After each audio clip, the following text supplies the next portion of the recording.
যতদিন পর্যন্ত আমাদের এই লক্কর ঝক্কর গাড়ি রাস্তাতে চলাচল করবে ততদিনই আমাদের এই অভিযান চলতে থাকবে। এই গাড়ির মাধ্যমে রাস্তাতে বিশৃঙ্খলা তৈরি হয়, সড়ক দুর্ঘটনার মাত্রা বাড়ে। সেই শৃঙ্খলা আনার জন্য আমাদের আজকে এই মোটামুটি এই আয়োজন করা হয়েছে মোবাইল কোর্টের।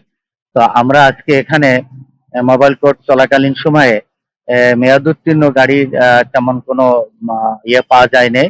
তবে কিছু কিছু গাড়ি আমরা দেখছি লক্কর ঝক্কর আছে, তাদেরকে কিছু সতর্ক এবং কিছু জরিমানার মাধ্যম দিয়ে আমরা আজকে আমাদের এই অভিযান পরিচালনা করছি এবং এই অভিযান অব্যাহত থাকবে যতদিন পর্যন্ত আমাদের এই লক্কর ঝক্কর গাড়ি রাস্তাতে চলাচল করবে ততদিনই আমাদের এই অভিযান চলতে থাকবে।